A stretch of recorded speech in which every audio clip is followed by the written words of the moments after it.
Hello everyone, welcome back to the channel. My name is Cody. Today I will be bringing you my 2022 season review of the Newcastle Knights.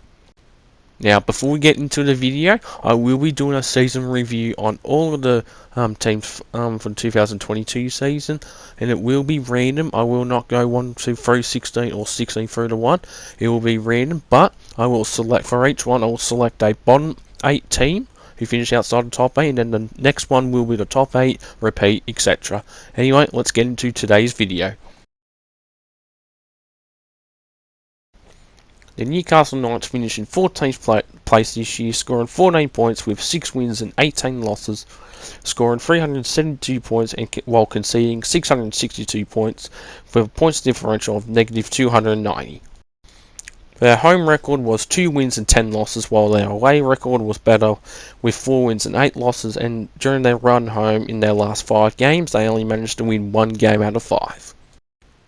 The Knights season started off very well, as in round 1 they played against the Roosters and they actually managed to beat them 20 points to 6, and then in round 2 the following week they managed to beat the West Tigers 26 points to 4.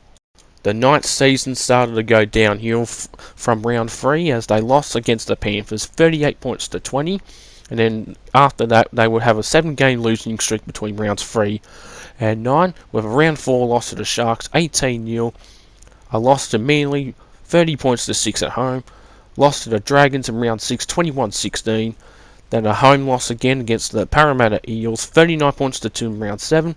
Round 8 was another belter at home, this time against Melbourne, 50 points to 2. Then a round 9 loss, 36 points to 16 to the Cowboys. And after a long 7-game losing streak, they managed to bounce back in Magic Round round 10 at Subcon Stadium, beating the Canterbury Bulldogs 16 points to 6. And then the following week, they would lose again, this time to the Brisbane Broncos, 36 points to 12. And then the following week in round 12, they managed to beat the Warriors 24 points to 16. After a good win over the Warriors, they had a bye in round 13, and then the following week in round 14, they got flogged again, this time 42 points to 6 to Panthers. And the following week, in round 15, they lost to the Raiders in a close game, 20 points to 18. And then back in home in round 16, they managed to flog the Gold Coast Titans, not a surprise, 38 points to 12. And then the following week, with a close loss to the Rabbitohs, 40 points to 28. Following the loss against the Rabbitohs, they will go on to lose their next 3 games between rounds 18 and 20, losing to the Sea Eagles and Roosters in round 19 as well, 42 points to 12 both games. And then with a round 20 loss against the Bulldogs, 24 points to 10. And then round 21 down at Campbelltown, they managed to beat the Tigers in a shit game, 14 points to 10. Then following that, they lost to the Broncos 28-10, lost to the Raiders round 23 28-22, but lost to the Gold Coast 36 points to 26, and then their final game of the year at home, they lost to the Sharks 38 points to 16. Going through their best wins and losses, the Knights, I reckon their best win of the season was against the Titans in round 16, 38 points to 12. I'll say 24 points to 16 against the Warriors was a good game as well for the Knights. And then possibly one more best game, and probably their best game of the season as well, was against the Roosters in round 1 at the SCG, where they won 20 points to 6. And going through their worst losses, 2 games come into mind. They were both at McDonald Jones Stadium, and they were week after week. The first one was against the Eels in round 7, where the Eagles beat them 39 points to 2. And the following week, probably their worst loss of the season too, was against Melbourne, 50 points to 2. So I reckon both of those games were their worst games for the year, and I think one against Melbourne was their worst. The Knights were one of the worst attacking and defending teams of the year, with the Knights scoring roughly 16 points per game, while conceding roughly 28 points per game. The Knights players who have scored the most points this year were both Dominic Young and Edric Lee, both of their wingers, both scoring 56 points.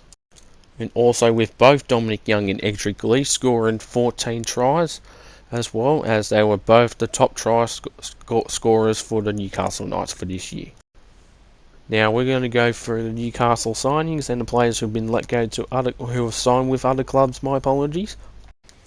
Just a quick disclaimer: the signings I'm going to be saying for the Newcastle Knights and for every team going forward are official on the NRL website. So any rumoured signings for a particular club, I will not be mentioning those ones. And any signings that are official after the 1st of October, I will not be mentioning them until I get to that particular team. But for the Knights, I will not be mentioning any more signings after the 1st of October unless it officially happens. Alright, we'll get back into the video.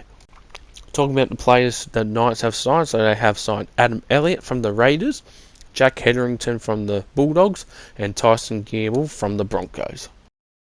At this stage as well, 7 players from the Newcastle Knights this year have signed with other clubs, and those 7 players are Mitchell Barnett to the Warriors, Edric Lee and Anthony Milford to the Dolphins, Sasro Su to Hull KR to the Super League, Pasasimi Solo to the Raiders, Gerard Monacini to the Eels, and Tex Hoy to Hull FC. How do I see the Newcastle Knights improving next year? Well, I think they will slightly improve, not heaps.